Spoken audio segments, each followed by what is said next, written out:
Irmãos, vamos abrir nossas Bíblias novamente no Evangelho de João, capítulo 7.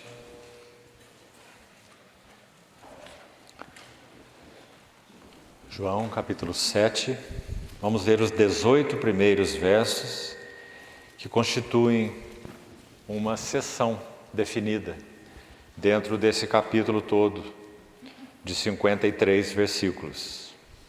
Os primeiros 18 versos do capítulo 7. Passadas estas coisas, Jesus andava pela Galileia, porque não desejava percorrer a Judeia, visto que os judeus procuravam matá-lo. A festa dos judeus, chamada dos tabernáculos, estava próxima. Dirigiram-se, pois, a ele os seus irmãos e lhe disseram: deixa este lugar e vai para a Judeia, para que também os teus discípulos vejam as obras. Porque ninguém há que procure ser conhecido em público, e contudo realize os seus feitos em oculto. Se fazes estas coisas, manifesta-te ao mundo. Pois nem mesmo seus irmãos criam nele. Disse-lhes, pois, Jesus: o meu tempo ainda não chegou, mas o vosso sempre está presente. Não pode o mundo odiar-vos, mas a mim me odeia, porque eu dou testemunho a seu respeito de que suas obras são más. Subi vós outros à festa. Eu, por enquanto, não subo, porque o meu tempo ainda não está cumprido. Disse-lhes Jesus estas coisas e continuou na Galileia.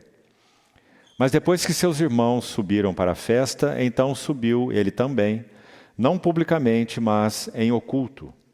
Ora, os judeus o procuravam na festa e perguntavam: onde estará ele? E havia grande murmuração a seu respeito entre as multidões. Uns diziam: ele é bom. E outros: não, antes engana o povo. Entretanto, ninguém falava dele abertamente, por ter medo dos judeus. Corria já em meio à festa, e Jesus subiu ao templo e ensinava. Então os judeus se maravilhavam e diziam: como sabe este letras sem ter estudado? Respondeu-lhes Jesus: o meu ensino não é meu, e sim daquele que me enviou. Se alguém quiser fazer a vontade dele, conhecerá a respeito da doutrina, se ela é de Deus ou se eu falo por mim mesmo. Quem fala por si mesmo está procurando a sua própria glória, mas o que procura a glória de quem o enviou, esse é verdadeiro e nele não há injustiça. Vamos ter uma palavra de oração.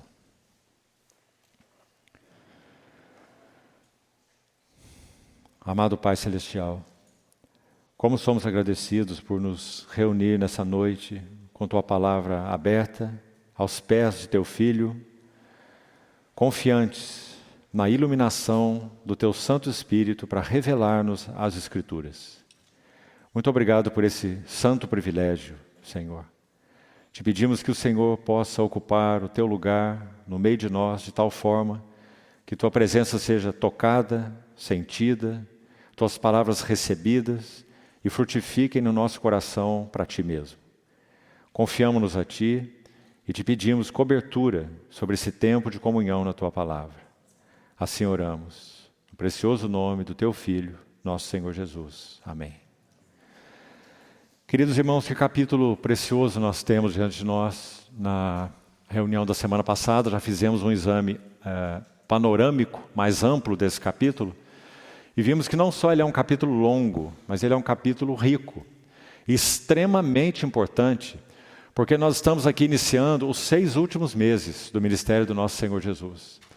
Já dissemos em outras ocasiões para os irmãos que se qualquer homem, mesmo que natural, que não tenha o Senhor, que não seja nascido de novo, se ele está de alguma forma concluindo sua vida, e especialmente aqueles que tiveram vidas nas suas áreas significativas, seja um ator, um pintor, um escritor, ou seja o que for, se nós lemos os seus últimos escritos, nós então saberemos realmente o que essa pessoa viveu e o que ele experimentou.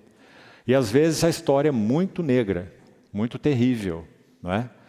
É uma história sem a realidade de um relacionamento com o Senhor.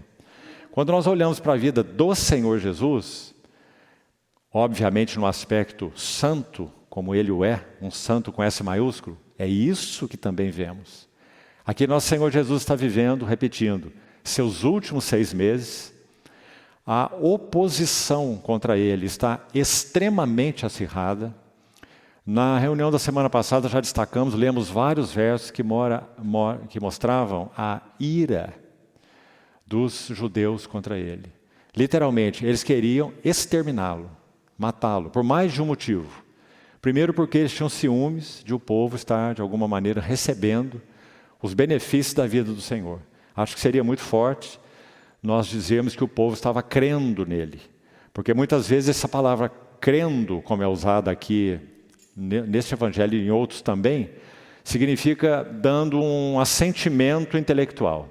Estavam entendendo que realmente esse é uma pessoa diferente, que realmente, lembra o que os guardas disseram sobre ele, escrito nesse capítulo? Ninguém jamais falou como este homem. Mas você viu que não é dito que esses guardas creram nele. Pode ser que o coração deles realmente tenha sido perfurado pelo Senhor, como até mesmo comentamos na reunião anterior. Como pode não ser. De alguma maneira eles ficaram paralisados quando eles ouviram as palavras do Senhor. A multidão, quando recebeu os benefícios do Senhor, ficavam maravilhados, não é? O Senhor distribuindo pães para 5.000 homens, além de mulheres e crianças, de uma cestinha, de um jovenzinho, com 5 pães e 2 peixes. Então é claro que esse homem gerou um impacto tremendo no meio do povo, das multidões no plural, como João usa aqui, as multidões, é muita gente, não é? E nesse mesmo evangelho, mais à frente, nós vamos ver que as autoridades chegam assim a dizer entre elas, do que nós nos aproveitamos? O que nos aproveita? Olha aí o mundo após ele. Essas foram as palavras dele. Mais à frente aí você vai ver, em capítulos seguintes. Você viu o ciúme aqui? Como que dizendo, nós estamos perdendo o povo. Nós que somos as autoridades religiosas. O povo está aí andando atrás desse homem, esse Galileu, não é? Esse Nazareno, esse pobre pregador itinerante. Então, meus irmãos, que debilidade de compreensão desses que são chamados de os seus, no capítulo 1, veio para o que era seu, mas os seus não receberam. Essa hora, ela começa a se acirrar a partir do capítulo 7, onde nós estamos. Interessante que nós temos 21 capítulos nesse evangelho. Do 7 ao 21, nós temos 14 capítulos, 15 se contarmos o 7, não é? E são capítulos que descrevem apenas 6 meses. Muito intensos, de muito ódio, de muita oposição, de muito ciúme. Agora, por que nós destacamos essa primeira grande sessão de 18 versículos? Importante que os irmãos ouçam isso com atenção. 2 motivos principais. Primeiro, a maravilha da sabedoria, da vida, da santidade, da beleza, da relação do Senhor com Deus, de tal forma que Ele pudesse dar as respostas nessas interlocuções que Ele fez aqui com essas pessoas. Primeiro com seus próprios irmãos, como vimos aí, nem seus irmãos criam nele, né? Depois com os próprios judeus e depois com a multidão mesmo. Então, a beleza da sabedoria com S maiúsculo, a sabedoria profetizada lá em Provérbios, sabedoria encarnada, e isso nos bastaria se nós simplesmente estudássemos com esse foco, vendo o nosso Senhor. Porque, meus irmãos, vamos reforçar isso uma vez mais, antes de eu tocar no segundo aspecto aqui. Não é verdade que quanto mais nós admiramos essa pessoa santa, maravilhosa, mais nós somos identificados com ela? Não é verdade? O que mais poderia promover o formar de Cristo em nós, se não contemplá-lo? O que mais poderia? Quanto mais nós o contemplamos, mais semelhantes a Ele nos tornamos. Então, meus irmãos, isso não é uma equação. Isso é uma realidade espiritual. Se nós temos entendido que temos sido carentes no sentido de uma verdadeira vida que retrate o que o nosso Senhor Jesus é, a explicação está aí. É que precisamos vê-lo mais. Nós citamos aqui mais de uma vez uma oração de um um homem de Deus que viveu ainda durante o período anterior à Reforma. Ele viveu no século XIII. E esse irmão era chamado Ricardo e morava numa cidade da Europa chamada Chichester. Ele escreveu assim, umas pequenas linhas lindas. Ele disse assim: 3 coisas te peço, ó meu Deus. 3 coisas eu te peço. Não, mas negues antes que eu morra. Ver-te é a primeira. Ver-te com mais clareza. A segunda, amar-te com mais ternura. E a terceira, seguir-te mais de perto. Vamos repetir isso. Ver-te com mais clareza, amar-te com mais ternura e seguir-te mais de perto. Meus irmãos, só assim nós poderemos ser transformados. Contemplando a glória do Senhor, transformados de glória em glória. Então, esse motivo nos bastava para nós estudarmos esses 18 versículos com foco exclusivamente na pessoa gloriosa do nosso Senhor Jesus. Mas tem um segundo ponto aqui. E o segundo ponto é o seguinte: quantas lições derivadas dessas interlocuções nós vamos recolher para nós? Muitas. Nós vamos ver. Se o Senhor permitir, iremos passar pelos 18 versículos ainda hoje. Creio que teremos tempo suficiente para isso. Então vamos lá. Fizemos um comentário na reunião anterior sobre esse verso 2, eu gostaria de retomar daqui. A festa dos judeus, chamada dos tabernáculos, estava próxima.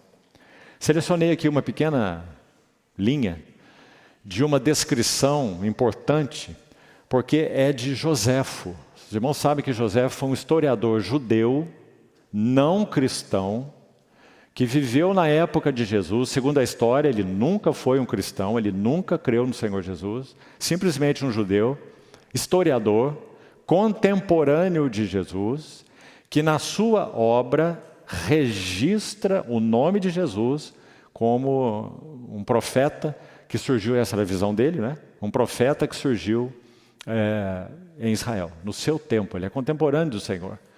Então, Joséfo escreveu assim, uma das suas obras chama Antiguidades. Ele tem algumas obras, Guerras Judaicas, Antiguidades, muito interessantes os escritos dele.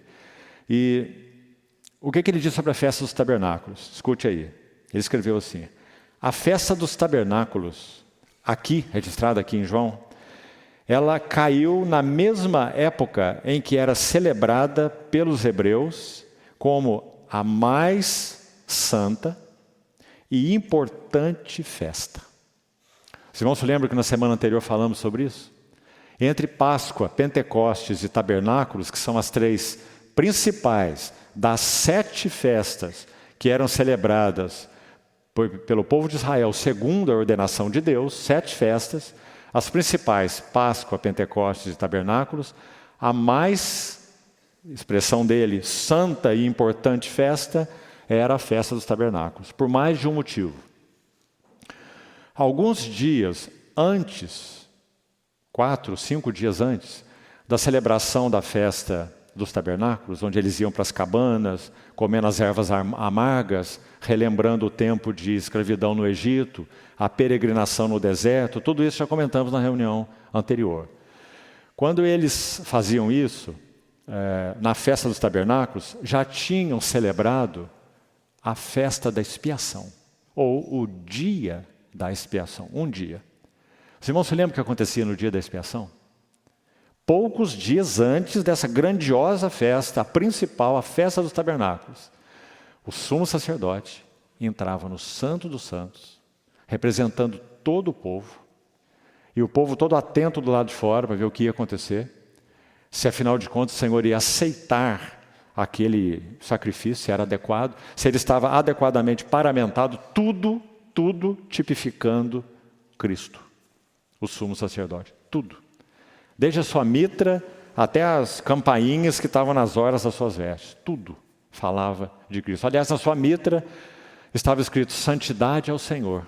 Você se lembra? Uma mitra com uma tarja, uma lâmina de ouro, escrito santidade ao Senhor. E tudo mais, ele levava sangue numa bacia que foi tirado do animal que foi imolado no altar de bronze lá fora, recolhia parte daquele sangue numa bacia, levava aqui numa mão, na outra mão ele levava um incensário portátil, significando intercessão, mediação. E ele entrava assim no Santo dos Santos, sozinho, naquele quarto escuro, sem janelas, apenas com a arca ali diante dele, como se fosse esse móvel aqui, mais ou menos desse tamanho, com aquele querubim de um lado, um querubim de um outro, as tábuas da lei lá dentro, os querubins com as faces voltadas para o propiciatório, os dois. Ali ele derramava o sangue, ali a Shekinah de Deus, a presença de Deus se manifestava. Que dia é esse, irmãos? O dia da expiação. Tudo uma figura. O livro de Hebreus vai falar sobre o verdadeiro santuário, o verdadeiro sumo sacerdote, não é? O verdadeiro santo dos santos, o verdadeiro cordeiro, o verdadeiro sangue, não é? Mas esse era um dia tremendo para o povo de Israel. Como poderia não ser? Poucos dias depois, iniciava a festa dos tabernáculos. Por isso ela era tão concorrida, tão especial, tão santa para esse povo. E por que estamos falando isso de novo? Talvez não seja tema de meu compartilhar, mas de outro irmão. Quando o capítulo 7 vai se encerrando, você se lembra o que acontece? João 7:37. No último dia, o grande dia da festa, levantou-se Jesus e disse: quem tem sede, venha a mim e beba. 7 dias essa festa já foi celebrada, 7. O último dia não era exatamente um dia que incluía o período da festa dos tabernáculos. Ele era celebrado em 7 dias. O 8º dia era uma santa convocação. Era o fim da festa. Uma tremenda convocação. Algo não era feito nesse dia. Não vou entrar nesse detalhe para deixar para quem for compartilhar. Mas é algo muito interessante e maravilhoso. O motivo do Senhor ter se levantado no 8º dia. A multidão estava ali os 7 dias. A festa estava sendo celebrada todos os 7 dias. Por que nosso Senhor Jesus deixou para se levantar no 8º dia? Que é chamado de o grande dia da festa. E disse essas palavras: se alguém tem sede, venha a mim e beba. Então os irmãos vão ver que cada um dos 7 dias da festa do tabernáculo, um ritual era praticado. E no 8º dia, o dia da santa convocação, o grande dia da festa, este ritual não era celebrado. Exatamente por não ser celebrado, as palavras do Senhor se tornaram tão significativas.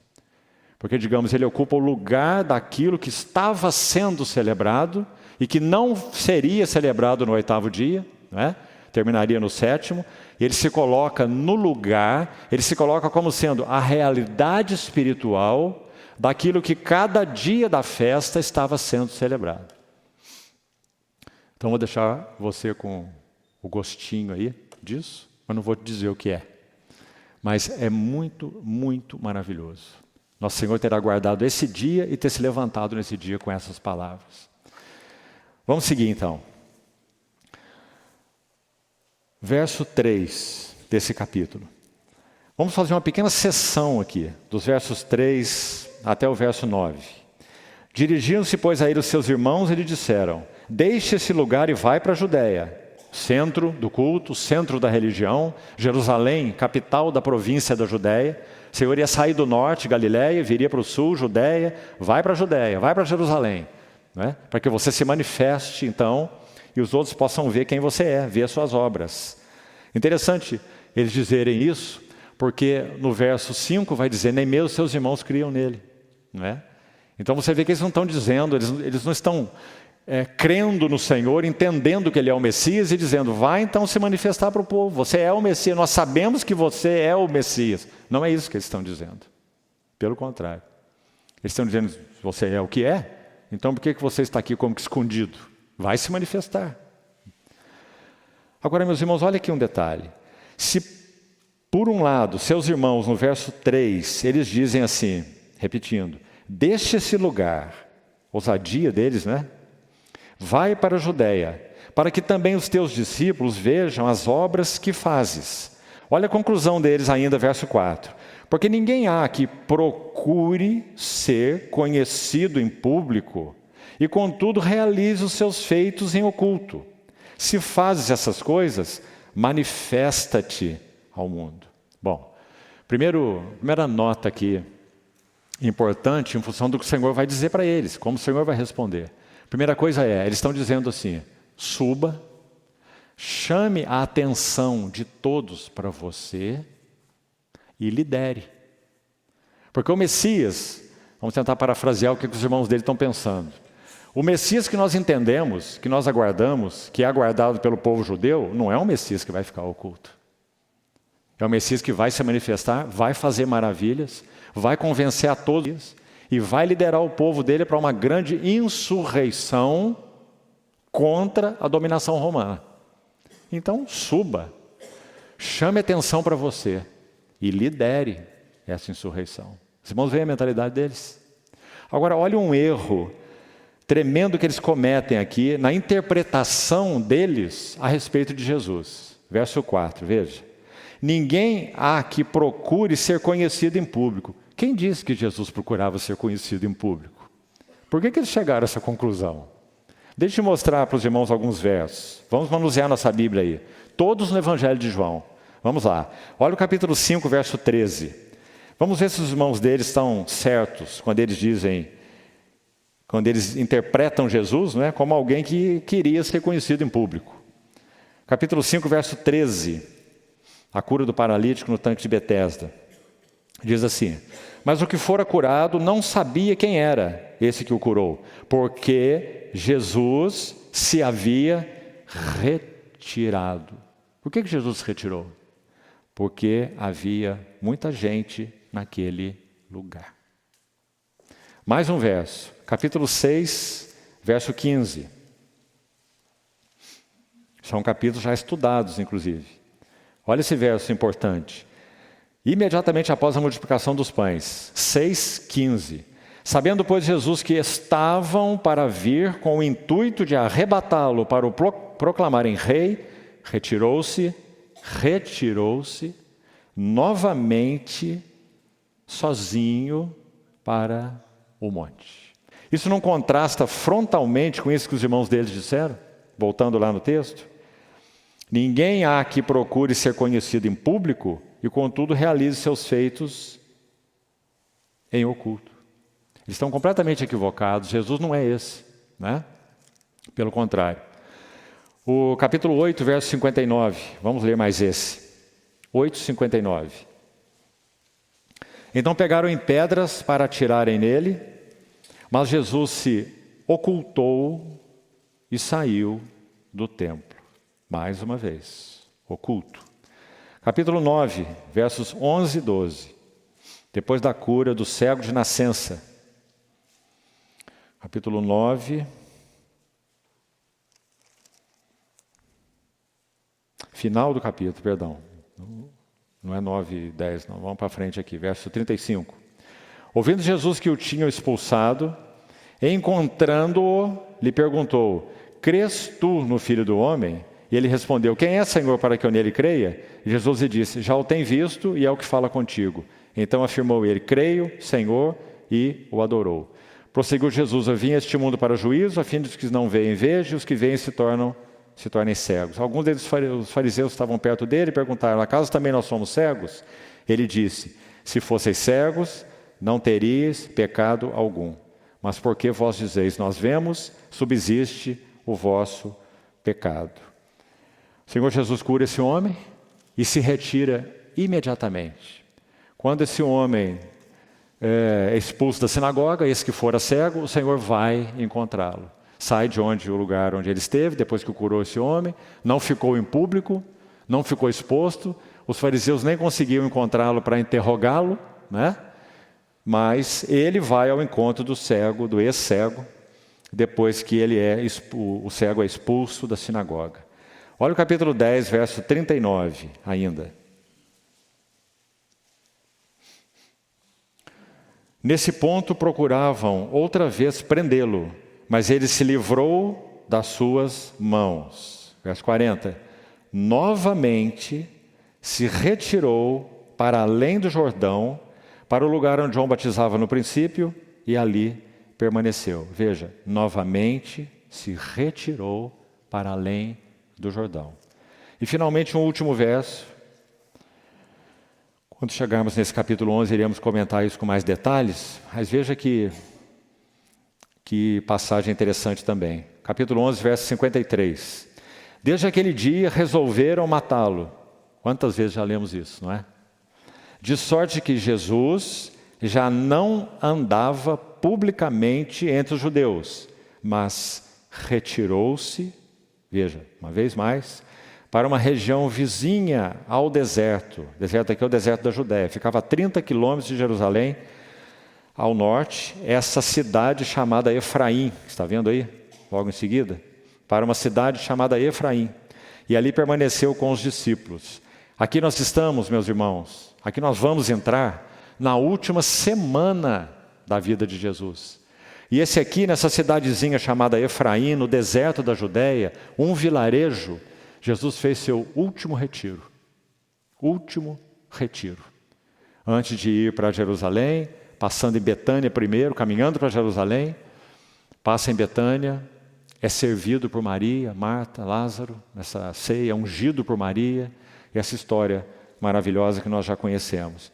Então os irmãos estão vendo que todos esses textos mostram que os irmãos dele tinham uma interpretação completamente equivocada do espírito, da mente, do desejo do nosso Senhor Jesus. Na sequência então diz assim, verso 5. Pois nem mesmo seus irmãos criam nele.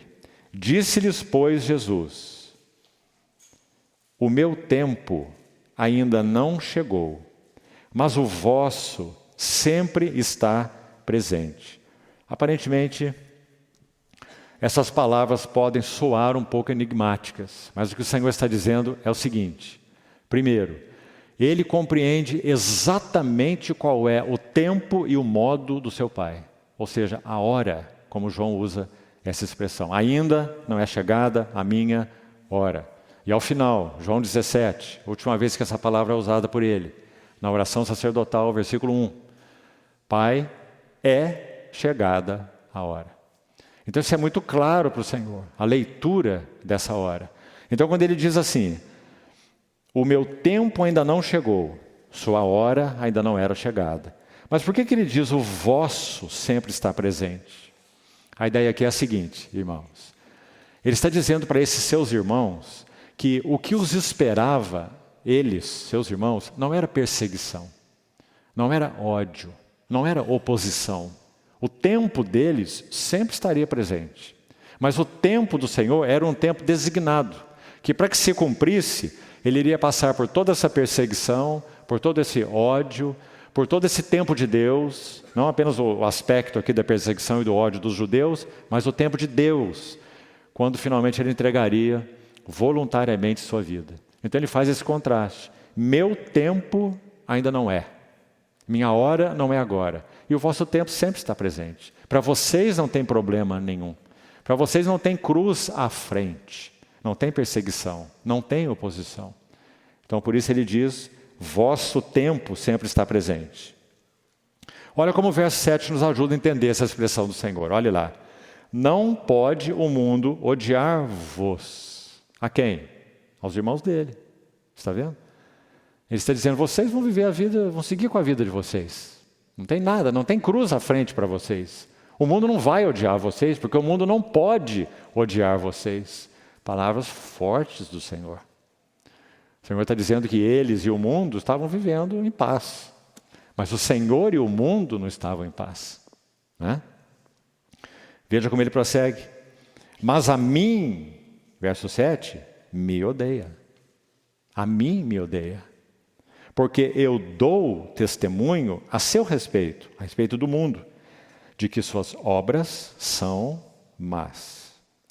Então, irmãos, esse verso 8, tão admirável. Olha a serenidade, olha o posicionamento do nosso Senhor. Olha a clareza com que esse homem se comportava diante de seus irmãos, inclusive. Né? Digamos, os mais chegados, naturalmente falando. Né? Subi vós outros à festa, eu, por enquanto, não subo. Ninguém ia dirigir a vida do Senhor fora do tempo, fora do modo de Deus. Ninguém ia dar boas sugestões, boas orientações, bom senso. Eles usaram bom senso naquele verso que citamos, verso 4, não foi? Puro bom senso. Você faz coisas maravilhosas, nós já vimos. Nós já somos testemunhas do que você tem feito. Quem sabe você é o Messias mesmo? Então, não fique aqui escondido. Suba, manifesta-te ao mundo. Né? E o Senhor responde, eu, por enquanto, não subo. Subi vós para a festa. Continuando. Por quê? Porque ele não ia subir? Porque meu tempo ainda não está cumprido. A palavra cumprido aí é importante. Porque esse cumprimento seria quando? Naquela Páscoa, naquele dia da Páscoa, em que o cordeirinho estava lá sendo imolado e o nosso Senhor sacrificado. Né? Meu tempo ainda não está cumprido. Irmãos, eu queria fazer uma referência com relação a isso que acabamos de ler aqui. O discernimento espiritual do Senhor. Abra, por favor, comigo, deixando o texto de João aí marcado. Abra o livro de Eclesiastes, por favor. Capítulo 8. Capítulo 8 de Eclesiastes, verso 5. Olha que texto interessante. Quem guarda o mandamento não experimenta nenhum mal, e o coração do sábio conhece o tempo e o modo. Quão desafiador é esse verso para todos nós. E quão real, profundo e maravilhoso ele foi para o nosso Senhor. Porque nosso Senhor é o sábio com S maiúsculo. Então esse sábio com S maiúsculo, ele conhecia totalmente o tempo de Deus, que em João é chamado de a hora, como já falamos tanto, né? E ele conhecia o modo. Sabe qual seria o modo? Judas. Por isso ele ora em João 17. Protegi a todos esses que tu me deste, exceto o filho da perdição, para que se cumprisse a Escritura. Quando ele oferece o bocado molhado para Judas em um gesto de honra, de primazia, porque ele via em Judas o caminho da cruz. Os judeus não lançariam mão dele. Por incrível que possa parecer, meus amados irmãos, os judeus, e eu estou falando das lideranças religiosas, tinham medo do povo se lançassem mão de Jesus. Está escrito no Evangelho. Temiam o povo, temiam o povo. Por quê? Porque eles prezavam, primeiro pelo motivo da insurreição do povo. Se houvesse uma insurreição no meio do povo, promovida pelo povo, essas autoridades religiosas seriam condenadas pelo Império Romano e podiam ser sujeitas, condenadas à morte pelo Império Romano, por insurreição. Então tudo que eles não queriam era uma insurreição entre eles. Então eles estavam numa dificuldade tremenda. Eles não têm liberdade de pegar a vida de Jesus e fazer o que quiser com ele. Eles nem podem matá-lo. Eles não podem matá-lo. Os únicos que poderiam decretar pena de morte eram os líderes romanos, não os judeus. Eles poderiam odiá-lo, persegui-lo, queriam matá-lo, mas não podiam matá-lo. Como eles iam fazer? Não podiam lançar a mão dele porque temiam o povo, como já explicamos. Qual seria o caminho? Judas. Judas era o caminho. E nosso Senhor sabia. Quando o Senhor oferece o bocado molhado para Judas, o que ele diz? O que tens a fazer, faze-o depressa. Por que depressa? São palavras do nosso Senhor para Judas. Porque agora era chegada a sua hora. Ele está comendo a Páscoa com os discípulos. Dali ele seria preso e crucificado. O que tens a fazer, faze-o depressa. Então diz que Judas toma o bocado molhado e sai. E diz, e saiu logo. João vai dizer no capítulo 13. E era noite. Tem uma frasezinha. Era noite. A noite do Senhor ia se cumprir. Porque o sábio conhece o tempo e o modo. Que maravilha, irmãos. Nosso Senhor. Mas tem ainda o início do verso 6 que eu queria que você visse aí. Eclesiastes 8:6. Porque para todo propósito há tempo e modo. Está vendo? Todo propósito. E o que você acha quando está na terra um homem que é o Verbo, o Filho de Deus encarnado, com respeito ao entendimento que ele tinha do propósito eterno de Deus? O que você acha? Esse sábio conhecia tudo sobre o propósito eterno de Deus. Aliás, quando o propósito eterno de Deus, da divindade, foi concebido, ele estava lá. Ele é o Filho de Deus, né? Então, que lindo esse verso 6, para todo propósito. Muito mais para o propósito de Deus ligado a esse homem, o Filho, o Verbo encarnado.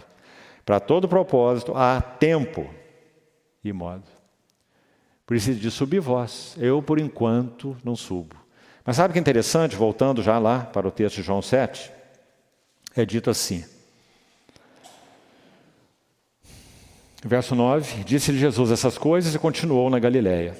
Verso 10, mas depois que seus irmãos subiram para a festa, então subiu ele também. Mas veja que aqui não podemos, ninguém pode afirmar quanto tempo isso levou. Se foram horas, ou se foram, quem sabe, 1 dia, 2 dias, 3 dias, né? Talvez. O certo é que foi pouco tempo, porque a festa já estava sendo celebrada, essa festa dura apenas 7 dias. E Jesus estava lá, em meio à festa, porque o próximo verso vai dizer. Então foi pouco tempo, talvez, no máximo aí 3 dias, Jesus sobe, se é que demorou esse tempo todo. Então Jesus subiu para a festa, também, verso 10, olhe, não publicamente, mas, veja aí, outra vez a nota, em oculto. Agora, estudando um pouco essa palavra aqui, em oculto, irmãos, encontrei algo interessante aqui, também para considerarmos. Há uma partícula, os eruditos vão nos dizer, que há uma partícula aí, grega específica, que atenua essa expressão em oculto, da seguinte maneira. Vamos explicar assim. O em oculto aqui não significa um motivo. O motivo do Senhor era ocultar-se, como dizendo, eu vou subir para a festa e eu tenho uma motivação. Eu vou ficar escondido de todos. Não é isso, não é essa a ideia. Essa partícula de reforço faz com que essa expressão em oculto se refira à maneira do Senhor e não o motivo do Senhor. Uma coisa muito diferente da outra, não é? Então ele não tinha um motivo de se esconder, mas a maneira dele era essa maneira discreta. Ele não ia subir se apresentando, ele ia subir à sua maneira, que sempre foi a sua maneira. Aliás, né? Bendito seja o nosso Senhor. Não publicamente, mas em oculto. Verso 11. Ora, os judeus o procuravam, está vendo? Procurando Jesus, boa parte desse povo sabia bem quem ele era, já tinha visto muitos milagres dele, sido servido por ele, né? E eles o procuravam na festa e perguntavam, onde estará ele? E havia grande murmuração a seu respeito entre as multidões. Uns diziam, ele é bom, e outros, não, antes engana o povo. Entretanto, ninguém falava dele abertamente, por ter medo dos judeus. Dos versos 14 a 18, agora nós vamos com mais detalhes, nessa importantíssima, pequenina sessão aqui, 14 a 18, antes de concluirmos. Diz assim o verso 14, corria já em meio à festa. Penso que esse meio aqui pode realmente ser interpretado literalmente. A festa dura 7 dias, então nosso Senhor Jesus vai dizer essas coisas que vamos ler aqui no meio da festa. 3º, 4º dia, em meio à festa. A festa já corria. E Jesus subiu, preste atenção, subiu ao templo e ensinava.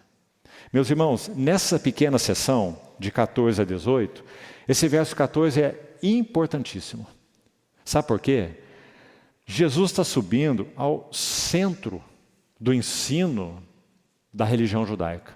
Ele está subindo para o lugar dos mestres, irmãos, o templo. E não só subindo, isso ele fez, por exemplo, quando tinha 12 anos, você lembra?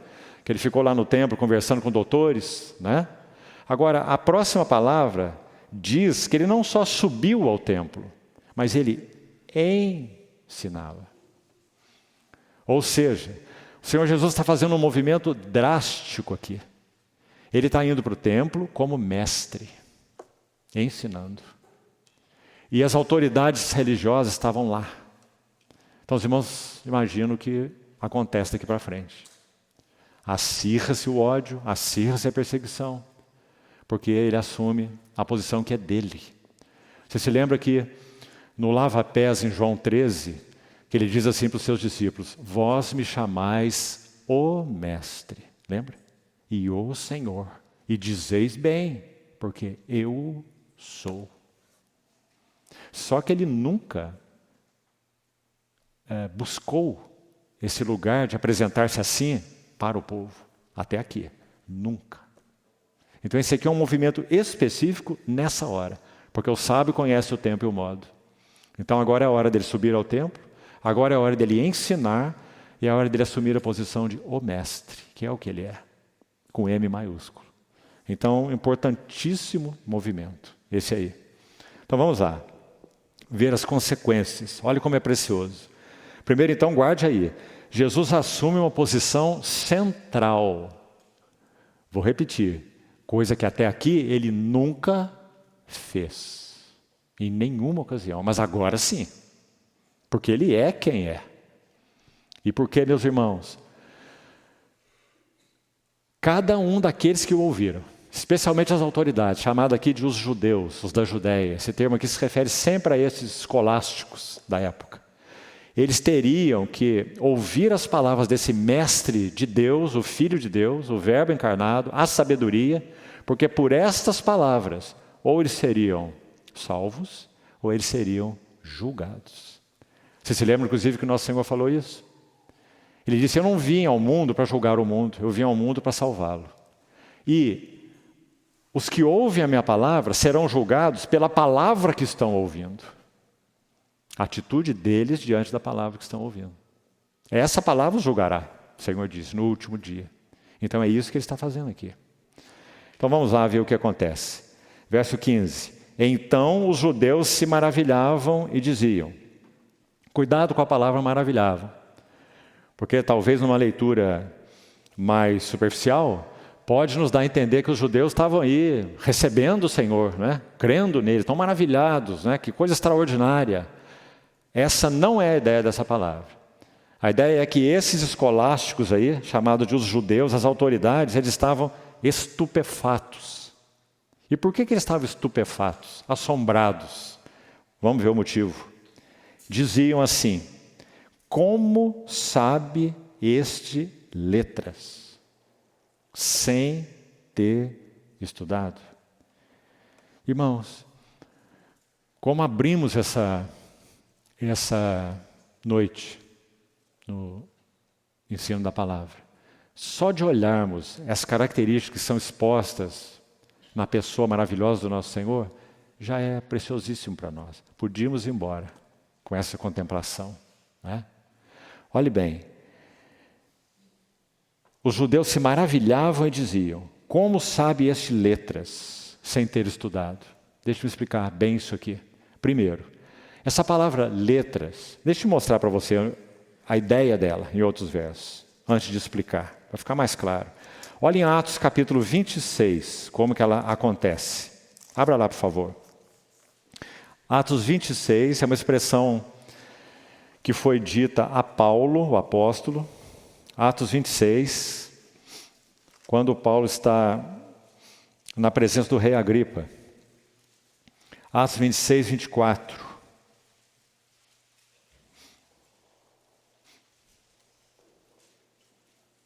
Festo, essa autoridade romana, também está aí, na mesma ocasião, com o rei Agripa, e é dito assim: dizendo ele essas coisas em sua defesa, o Paulo, né, disse aí o que está no verso anterior, não é o caso nós lermos agora, é dito: Festo o interrompeu em alta voz e disse, escute aí: estás louco, Paulo, As muitas letras te fazem delirar.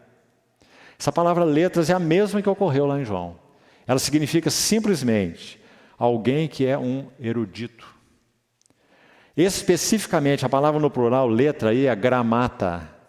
Significa o ensino das escolas. Mais especificamente, podemos dizer assim, o ensino rabínico. Mas o que acontece, meus irmãos, é que esses judeus que nós já lemos aí, os judeus se maravilhavam, esses frequentaram as escolas rabínicas. Esses aprenderam tudo aos pés dos rabinos. Mas agora eles veem o Jesus, o filho do carpinteiro, ele mesmo um carpinteiro, lá de Nazaré, como você já viu nesse evangelho, as palavras de desprezo que eles dão, não é? Agora eles ouvem Jesus e eles ficam simplesmente assombrados. Porque Jesus tem, primeiro, o tom cultural deles. O tom cultural deles. Jesus tem o ensino das escolas deles. Como Jesus conheceu isso? Ele nunca se assentou aos pés de rabino nenhum. Ele aprendeu a falar com a sua mãe e com seu pai. Ele aprendeu a trabalhar na carpintaria com seu pai. Ele, com 12 anos, ficou naquele tempo ali com os doutores. Eles se admiravam dele porque ele fazia perguntas que admiravam os doutores. Um menino de 12 anos, não é? Que já tinha convicção de sua messianidade. Me cumpre cuidar dos assuntos do meu pai, que não era o José, o carpinteiro, óbvio, né? E depois disso, 18 anos de silêncio. Nenhuma escola rabínica, trabalhando na banca do carpinteiro, não é? Dos 12 aos 30, 18 anos. Agora esse homem se levanta, fala essas coisas, e deixa os judeus assombrados, dizendo, mas isso não é possível. Como pode? Maravilhoso Senhor. Sabe como pode? Já vamos ver como pode, agora mesmo. Deixa eu mostrar mais uma expressão aqui em Atos 4, para ficar claro. Esse assunto das letras que Jesus tinha, sem ter estudado. Atos capítulo 4, verso 13. Você vê que Paulo foi chamado de erudito por Festo, né? Muitas letras, você viu lá? E Paulo era mesmo um tremendo erudito, instruído aos pés de Gamaliel, certo? Agora, olha aqui os discípulos de Jesus, essa turma aqui, veja, Atos 4:13. Ao verem a intrepidez de Pedro e João, as autoridades sabendo, o Sinédrio chamou para conversar com os dois aí, pedir para eles, ordenar a eles que eles parassem de pregar no nome de Jesus, né? Então, ao verem a intrepidez de Pedro e João, sabendo que eram homens iletrados, para os irmãos fazerem o contraste. Então, basta abrir a boca, não é? Bastou os dois abrirem a boca, esses aí não sabem nada, esses aí não foram educados nos pés de rabino nenhum, não conhecem nada de religião, da nossa religião, não é? E estão pregando a respeito desse Jesus Nazareno. Então, ou ficam quietos ou nós vamos matar vocês. Agora, ao verem a intrepidez, que lindo, né? De dois iletrados. Lembra que significa o gramata? Letras, ensino das escolas, erudição. Pedro não era erudito, João não era erudito, longe disso. Mas, irmão, você lê a epístola de João, e sabe o que os críticos dizem? Ah, não foi João que escreveu. Porque essa epístola de João é uma epístola de erudito. Qual o motivo? Onde que está a chave para isso aí? Tá, vamos chegar lá. Então, aí estão os dois aí, iletrados e incultos, cheios de intrepidez, cheios do Espírito Santo, cheios de sabedoria, né? Pedro e João. Agora, seguindo o verso 15 do capítulo 7, nós temos a expressão que vai nos ajudar a entender a beleza de tudo isso. Como sabe este letras sem ter estudado? Não é essa palavra que você tem aí também na sua Bíblia? Esse termo estudado só aparece no Evangelho de João 2 vezes. E nós já falamos para os irmãos, vou repetir mais uma vez, esse magnífico Evangelho. Vários pares de palavras, ou seja, palavras que só ocorrem 2 vezes no Evangelho de João. Aí vai ser necessário usar uma chave linguística, materiais de estudo, para você perceber isso aí onde está. Mas é um estudo maravilhoso, simplesmente. Porque uma palavra aqui, apareceu aqui nesse contexto, a mesma palavra apareceu somente uma única outra vez, em outro contexto. Aí você reúne esses dois contextos e você tem um quadro muito maravilhoso, sempre no Evangelho de João.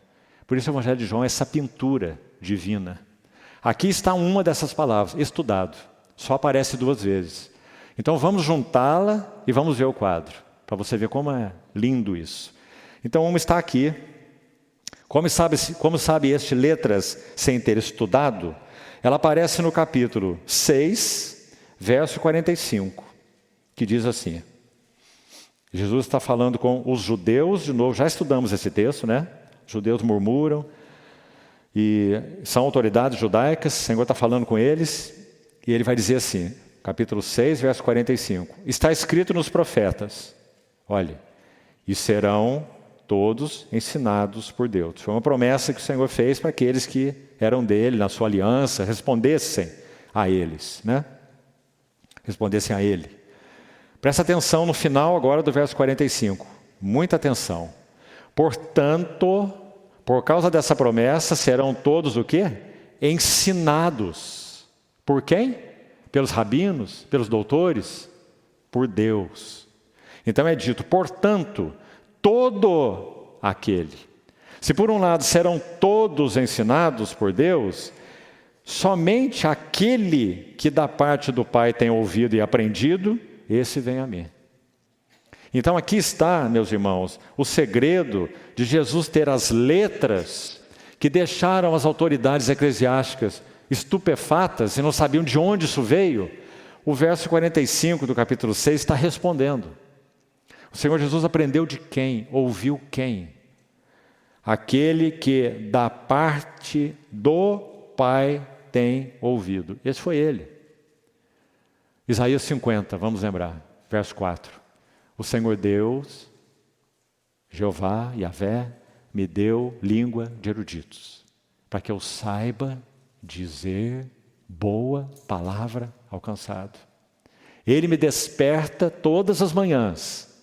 Desperta-me o ouvido, para que eu ouça como os eruditos. Lembrando que a palavra eruditos lá de Isaías 54 no hebraico significa discípulos, ou aqueles que aprendem.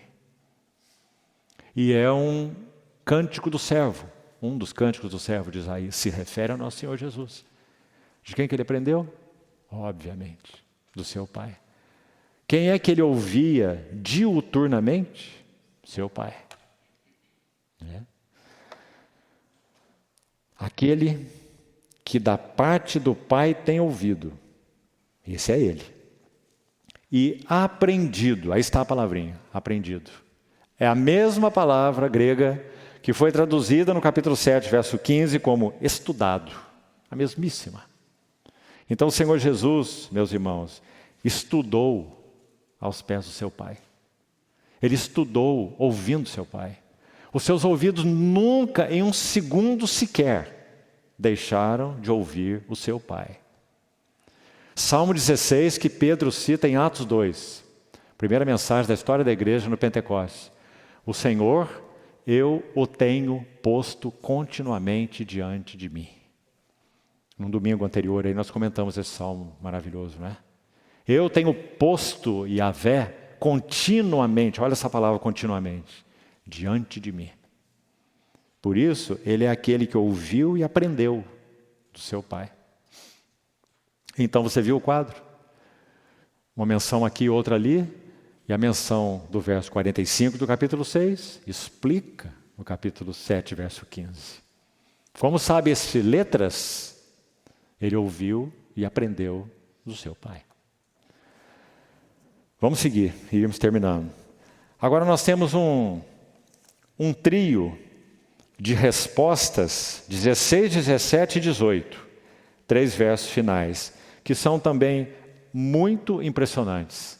Nosso Senhor vai dar uma resposta para a pergunta deles, não é? A pergunta deles foi: como sabe este letras? Como que ele tem o ensino dos escolásticos, dos rabinos, o tom cultural nosso, sendo que não se assentou nos pés de ninguém, né? Aprendeu onde será? Nosso Senhor vai dar uma resposta tripla à pergunta deles. Vamos ver uma a uma e concluímos. Verso 16. Respondeu-lhes Jesus. Presta atenção, resposta tripla. Olha a primeira. Meu ensino não é meu, e sim daquele que me enviou.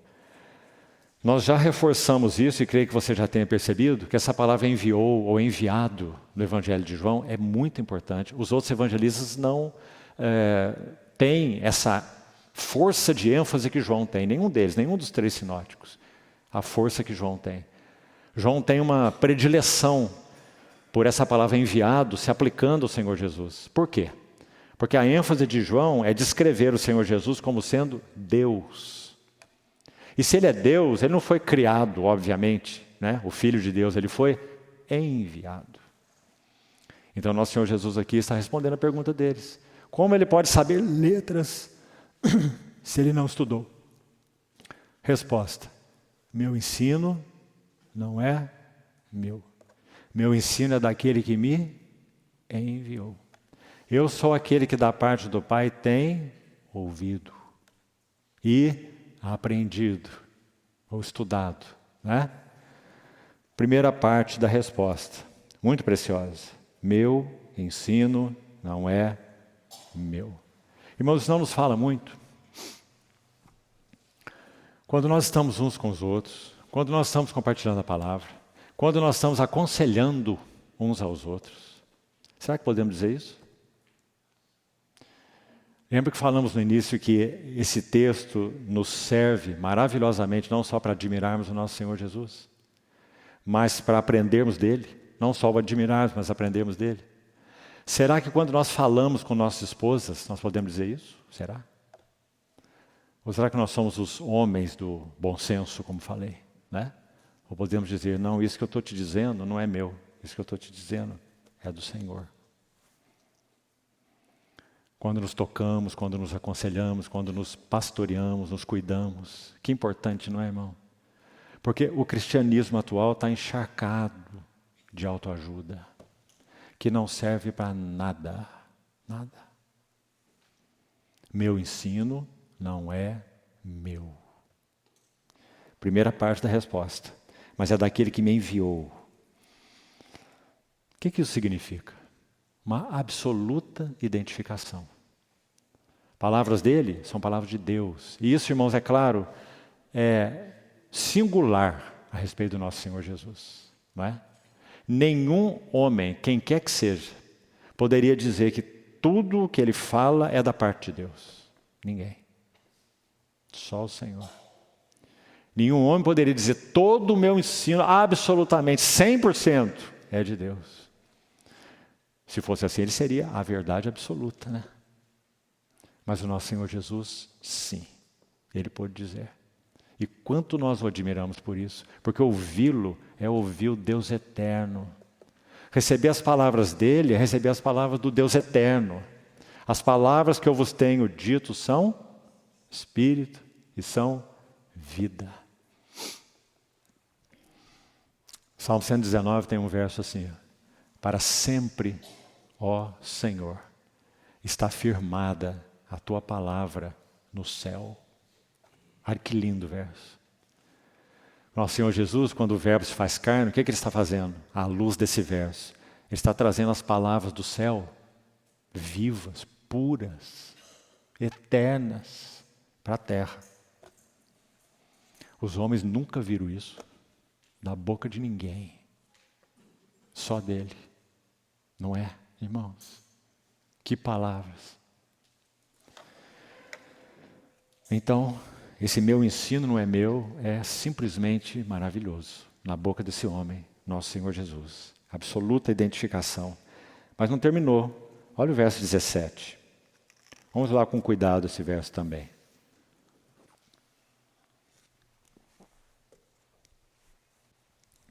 Ele continua, não é? Olha o C aí. Se alguém quiser fazer a vontade dele, de quem?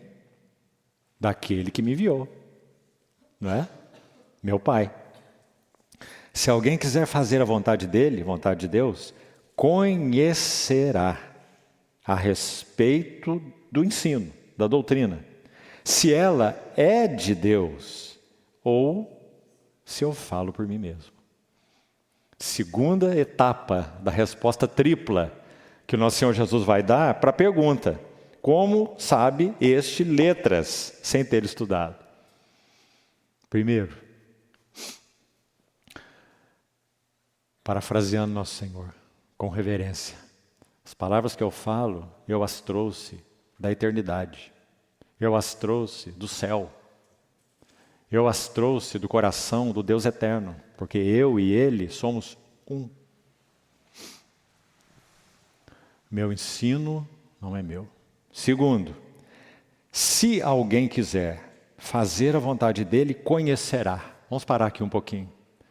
Fazer a vontade dEle, obediência, obedecer.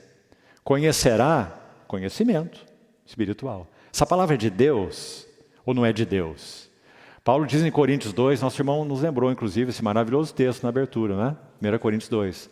Paulo vai dizer assim, que nós não temos recebido o Espírito do mundo, mas sim o Espírito que vem de Deus, para que conheçamos o que por Deus nos foi dado gratuitamente. Palavras ensinadas pelo Espírito, comparando ou conferindo coisas espirituais com espirituais, né? Então nós temos um princípio aqui no verso 17 que eu queria destacar, irmão. E por favor, registre isso aí, não só no seu papel, mas no seu coração. Revelação. Revelação é dependente de obediência. Se alguém quiser fazer a vontade dele, conhecerá. Se não quiser fazer a vontade dele, não conhecerá. Então a obediência precede a revelação. Foi por isso que certa vez perguntaram a Margaret Barber assim, olha, como podemos conhecer a vontade de Deus? É um assunto que todos nós queremos, né? Conhecê-lo de modo claro. Sabe qual foi a resposta dessa irmãzinha? Tão madura no Senhor. Ela disse assim, 95% desse assunto de conhecer a vontade de Deus é desejo de obedecê-la. E 5% desse assunto é conhecer a vontade de Deus. O que você acha, irmão? O Senhor sabe se o nosso coração é de especulação ou se é de obediência. Se for de obediência, nós teremos revelação. Se não for de obediência, nós não teremos revelação. É simples assim. E é perscrutador assim. Qual é o nosso coração para com o Senhor e para com a sua palavra? É obedecê-la ou é conhecê-la, entre aspas, né? Enchendo a cabeça de coisas, especulando. Sabe, irmão, é tão comum receber mensagens de irmãos com cada pergunta que os irmãos não têm ideia. Perguntas que não precisavam ser feitas, não tem nem sentido ser feitas. A respeito de assuntos que nem a palavra de Deus deixa claro. A mente especulativa é uma tragédia. Nosso Senhor Jesus está colocando numa mesma afirmação essa bendita realidade espiritual. Você tem um coração que quer responder ao que eu quero? Nosso Senhor diz. Você tem um coração que quer realmente me seguir, me obedecer? Então você vai conhecer. Você vai ter revelação, você vai ter discernimento espiritual. Mas se não tem, não terá discernimento, não terá conhecimento. E o Senhor faz isso para o nosso bem, irmãos. Porque se Ele enchesse nossa cabeça de alguma maneira de conhecimento, ou até de conhecimento do caminho, o caminho é esse, mas o nosso coração não é obediência, do que isso nos adianta? Ele apontou o caminho para Jonas, não foi? Ele apontou para cá, o Jonas foi para cá. O que adiantou Jonas conhecer qual era a vontade do Senhor? Nada, né? Até que ele fosse disciplinado. Então, muito importante o que o Senhor está dizendo aqui para eles. Em outras palavras, Ele está dizendo, vocês não querem conhecer a Deus. Vocês querem religião. Vocês querem continuar com o status quo de vocês. Se vocês quisessem conhecer a vontade dEle, então vocês saberiam que a minha doutrina é dEle. e que eu não falo por mim mesmo. Que maravilha, não é? Terceira parte, para terminarmos então, da resposta do Senhor. Está no verso 18. Quem fala por si mesmo está procurando sua própria glória. Meus irmãos, que coisa tremenda. Isso vasculha o nosso coração lá no fundo. O que é que estamos buscando quando falamos? Hein?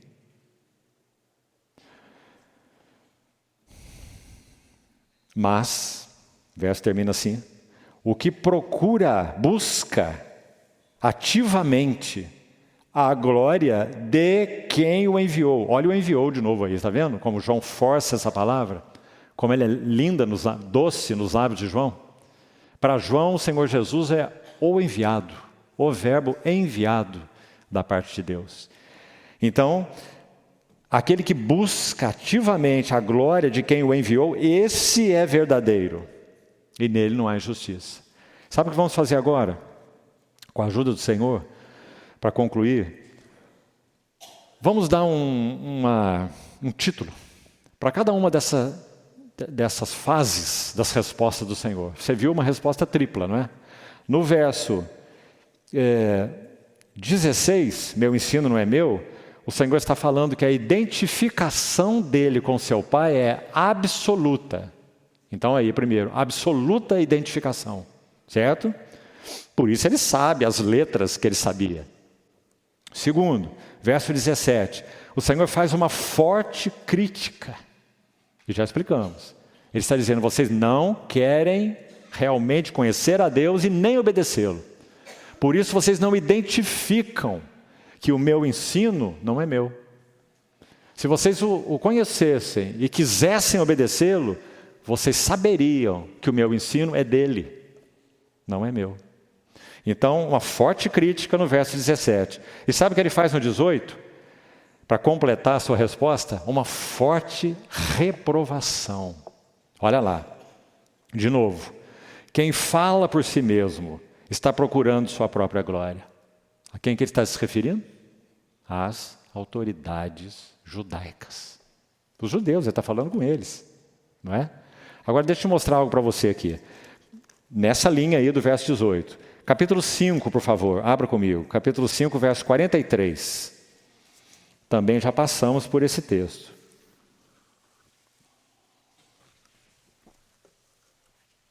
Cinco, 43. Eu vim em nome de meu Pai, e não me recebeis. Se outro vier em seu próprio nome, certamente o recebereis. Que coisa dura eles ouvirem isso, hein? O que você acha? Os doutores da lei ouvindo isso. E o verso 44 só piora a situação. Olha lá. Como podeis crer? Como podeis crer? Vós, os que aceitais. A palavra aceitais também aí significa buscais, procurais. O quê? Glória uns dos outros. Irmão, o Senhor definiu toda a religião judaica da sua época. É isso que eles faziam o tempo todo. É só o que eles estavam buscando. Mais nada. A glória uns dos outros.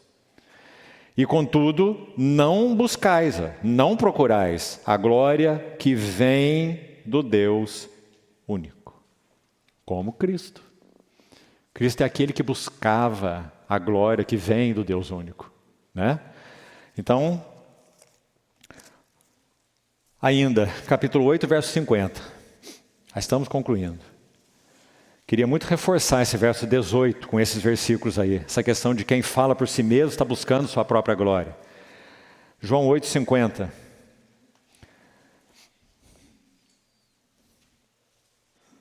Eu não procuro a minha própria glória. Veja, aí está falando alguém que podia buscar sua própria glória, no sentido mais puro e santo, porque Ele é o resplendor da glória e o Senhor da glória.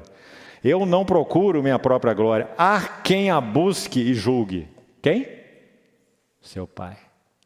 O seu Pai buscava a glória do seu Filho.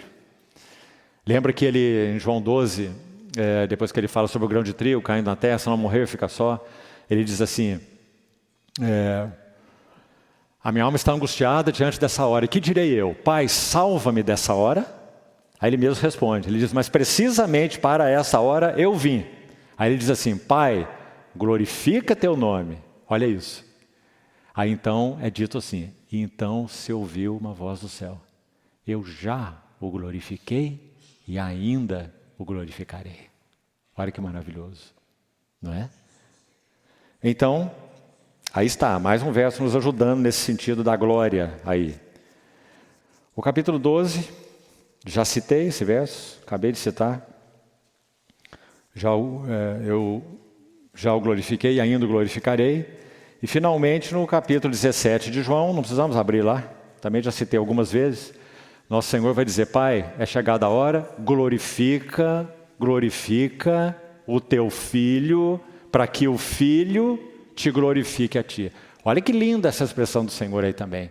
Quando é que o Senhor pode glorificar um vaso dele?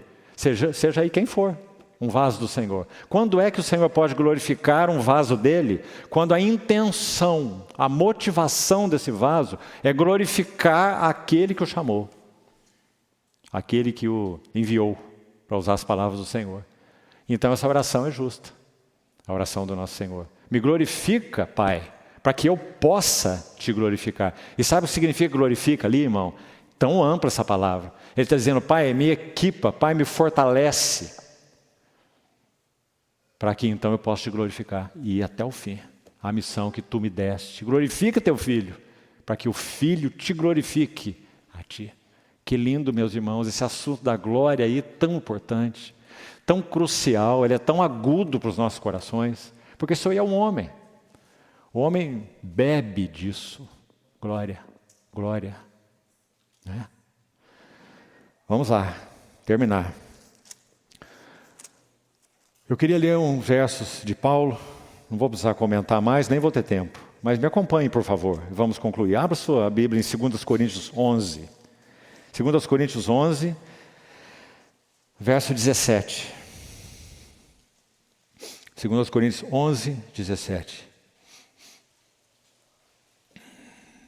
O que falo, como Paulo teve que cuidar desses coríntios, não é? Tão débeis, tão infantis, tão problemáticos, tão ciumentos, tão contenciosos, né? A igreja de Corinto, mas tão amada por Paulo, como eram amados, filhos dele, filhos espirituais. Então ele vai dizer assim em 2 Coríntios 11, 17. O que eu falo, não o falo segundo o Senhor, e sim como por loucura, nessa confiança de gloriar-me. Verso 30, ainda aí, nesse capítulo. Se tenho de gloriar-me, gloriar-me-ei no que diz respeito à minha fraqueza. Está vendo como que Paulo via essa questão da glória aí, irmão? Ele via que glória era um assunto de Deus manifestar sua presença no vaso. E para que Deus manifestasse sua presença no vaso, esse vaso tinha que ser realmente dependente dele, buscar a glória dele. Do contrário, a presença de Deus não se manifestaria nesse vaso. É assim que Paulo vê esse assunto de glória. Olha ainda no capítulo 12, aí mesmo, de Coríntios, no exemplo de Paulo. Capítulo 12, verso 1. Se é necessário que eu me glorie, veja bem, ainda que não convém, Paulo vai fazer isso por causa da fraqueza deles, que estavam questionando a realidade do apostolado dele, até isso. Eu passarei então as visões e revelações do Senhor. Ainda aí mesmo no verso 6, veja. Porque se eu vier a gloriar-me, não serei nécio ou tolo, porque direi a verdade, mas abstenho-me de quê? De me gloriar, para que ninguém se preocupe comigo mais do que em mim vê ou de mim ouve. Quanto aprendizado nesse assunto, né? Através da vida agora desse homem, que viveu uma vida tão íntima com o nosso Senhor Jesus, com o espírito, o coração e a mente do nosso Senhor Jesus. Graças a Deus por isso. Ainda nesse capítulo 12, verso 11. Tenho me tornado insensato, a isso me constrangestes. Eu devia ter sido louvado por vós, porquanto em nada fui inferior a esses tais apóstolos, ainda que nada sou. Como é que você combina no mesmo versículo, Paulo dizendo assim, eu devia ter sido louvado por vós, certo? Terminando o versículo ele diz, eu nada sou. Olha que combinação maravilhosa, irmão. Não tem nada de falsa modéstia aí, nem de falsa humildade. Ele está se mostrando, ele está colocando diante dos coríntios a loucura deles. Diante das pessoas que estavam denegrindo a vida, o serviço, o ministério de Paulo. Ele diz, como isso é possível se vocês são meus filhos espirituais? Vocês conheceram Cristo pelo meu intermédio, não é? Então eu deveria ser louvado por vós, ainda que eu nada sou. Acho que falando de Paulo tá bom. Vou terminar com o último versículo e concluímos. Com Pedro agora. 1 Pedro capítulo 1. Capítulo 4, perdão. 1 Pedro 4. Ainda nessa mesma nota, a resposta do nosso Senhor Jesus, lá no verso 18 do capítulo 7, né? A tripla resposta. Se alguém fala por si mesmo, está buscando sua própria glória. 1 Pedro 4,10, ele diz assim, servi uns aos outros, cada um conforme o dom que recebeu, como bons dispenseiros da multiforme graça de Deus. E aqui ele entra no assunto do nosso Senhor, o assunto do falar. Está vendo aí? Lembra lá do verso 18? Se alguém fala por si mesmo, está buscando sua própria glória. Pedro vai dizer, se alguém fala, fale de acordo com os oráculos de Deus. Olha que lindo. Ele está dizendo, não ultrapasse o que está escrito. Fale de acordo com os oráculos de Deus. E ele segue. Se alguém serve, faça na força que Deus supre, para que em todas as coisas seja Deus glorificado, por meio de Jesus Cristo, a quem pertence a glória, olha aí, e o domínio pelos séculos dos séculos. Amém. Então, meus irmãos, essa foi a tripla resposta do Senhor. A última fase, a última delas, verso 18, foi a mais contundente, né? Criticou-os ou reprovou-os duramente, dizendo, vocês só buscam glória uns dos outros. Aliás, ele já tinha dito isso lá no capítulo 5, né? Como vocês vão crer se vocês só buscam a glória uns dos outros? Como vocês vão conhecer o que é de Deus se vocês não querem fazer a vontade de Deus? Então, que vida maravilhosa, que vida santa nosso Senhor viveu. Irmãos, como é precioso para nós saber que é esse Cristo que vive em nós. Como é rico para nós sabermos que toda sabedoria, todo discernimento, todo conhecimento que nós possamos ter, a fonte é Ele. Não é fruto de filosofia, não é fruto de ensino de homens, não é fruto de nada.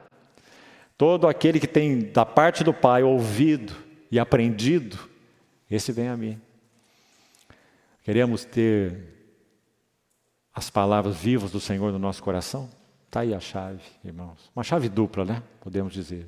Ouvi-lo sempre, não permitir que nada impeça o nosso ouvido de ouvir o Senhor, nada, nenhuma circunstância, nenhuma paixão, nenhum desvio, nenhuma atração, nenhum projeto, nenhuma perspectiva, nenhuma oportunidade, ouvi-lo. E o segundo elemento, viver uma vida, ter um coração disposto a obedecê-lo, ouvi-lo e obedecê-lo.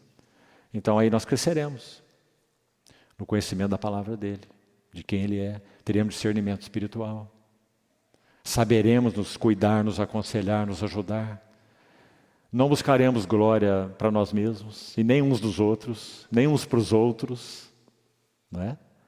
Então, terminamos aí essa primeira sessão, nesse capítulo tão importante. O Senhor continue abrindo nossos olhos, irmãos, e nos ensinando as lições derivadas desse capítulo. Não fique aí só na nossa Bíblia, mas que o Senhor nos ajude. Vamos avançar nesses assuntos. Vamos orar.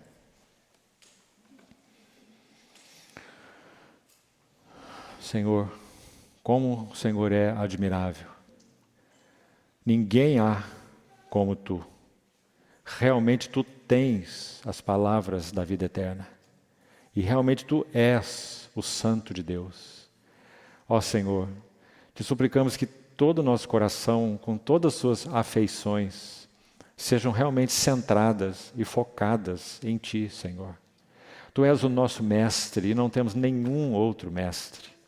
Tu és a nossa sabedoria e nós não temos nada que não seja tolice em nós mesmos. Obrigado, Senhor, obrigado, porque o Senhor veio fazer morada em vasos tão inúteis, fazendo de nós servos, amigos, íntimos, discípulos, filhos. Muito obrigado, Senhor, por imensa misericórdia. Pedimos ao Senhor que produza em nós o significado dessas palavras tão significativas desse capítulo que temos estudado. Ajusta-nos, Senhor, corrige-nos, Senhor. Trata esse assunto de soberbas, de busca de glória, seja o que for, nos nossos corações, para que realmente possamos ser servos Teus, buscando a glória que vem do Deus único. Faz de nós vasos mais úteis nas Tuas mãos, Senhor.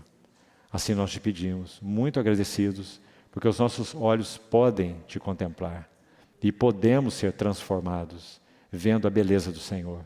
Bendito seja o Teu nome. Muito agradecidos, nós oramos. Amém.